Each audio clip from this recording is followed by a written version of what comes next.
holidays, everyone! This is Lizzy, and today I'm sharing a fun holiday project using stencils, spray paint, and mason jars. So to get started, you'll of course need a mason jar. Any size will do, whatever you have in your stash or that you find at your local grocery store or craft store will do. You're going to need some accessories to embellish it at the end, and then you'll need several dies. I'm using two of my favorite Lawn Fawn dies, the landscape border die and the new starry background die. You're also going to need some adhesive paper. I found this Martha Stewart adhesive paper at the local craft store.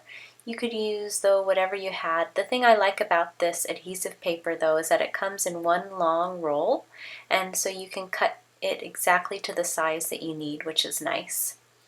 So I'm sure a lot of you have like this Ink-a-Dink-a-Doo stamping masking paper, which would work well, yeah, so whatever you have would do. And then you're going to need some spray paint. I used frosted glass for the snow background, and then chalkboard black for a nice matte finish for the landscape. So I'm just cutting the adhesive paper to size. I'm making sure that it is as wide as the jar is. I'm cutting exactly what I need, and then it only needs to be as tall as the jar, so I end up, the jar is actually half of the width of the paper, which is perfect, so I can use one half for the background, for the starry background, and one half for the landscape background. So you can see it fits around nicely. I'll be able to cover the entire jar. And now I can get started working on cutting out my stencil with the dies. So first I'm starting with the landscape background, and I'll need to run it through the die machine twice because it's not quite long enough, but that's real easy to do. Once it's run through that first time, just have to take it off the paper and then slide the paper through, and then it's very easy to line up again on the other side to finish cutting out the rest of the border.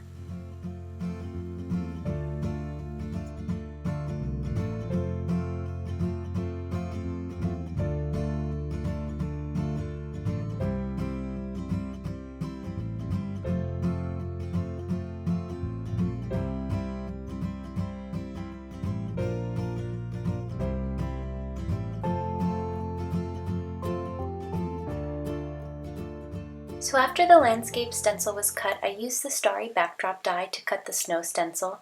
There was a problem with that portion of the video, so I don't have it to show you, but you get to see that the die was run through the Big Shot several times to achieve a continuous stencil.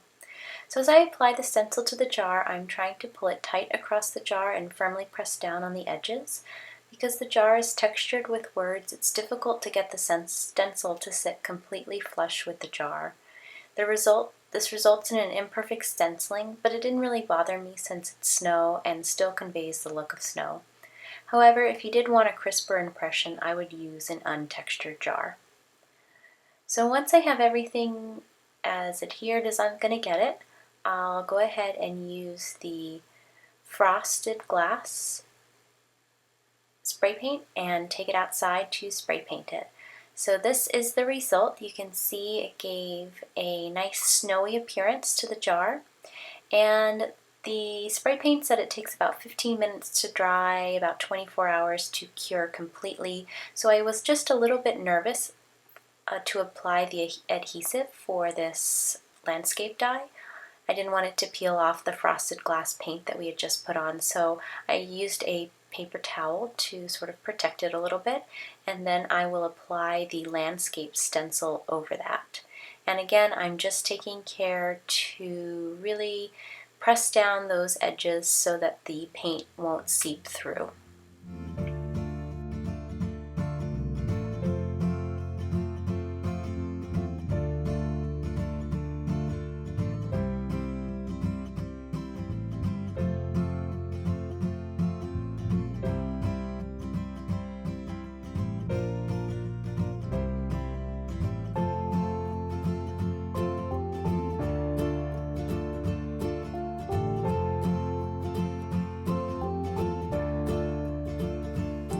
Okay, so now I can take my jars outside and spray paint them.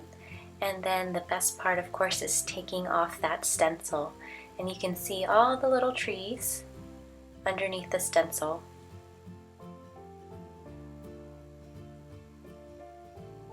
And because I took a lot of time to press down those edges, for the most part we get a pretty crisp impression.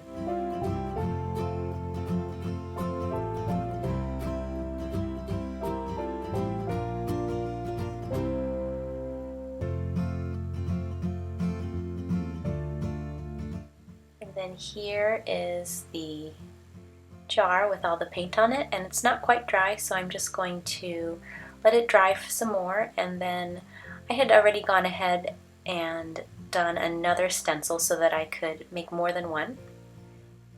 And the nice thing about these stencils, is that they're still sticky, so they're reusable. This is actually the second time I've used this stencil, and it still gives a nice crisp impression.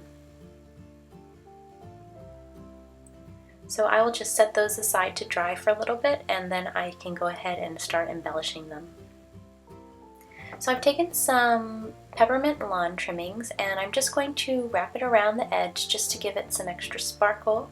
And I will use some jingle bells that I found at my local craft store, tie those on, and then I have some red berries and some greenery. It's actually some rosemary that I found in the fridge. And I'll just tuck those in to give it a nice festive look.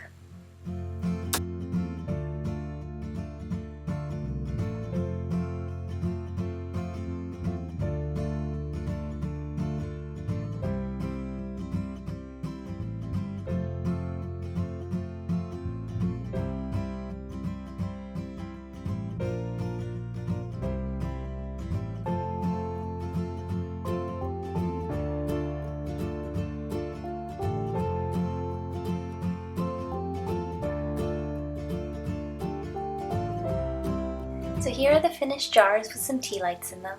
I think they look so pretty and festive. I hope you enjoyed. Thanks for watching, and happy holidays.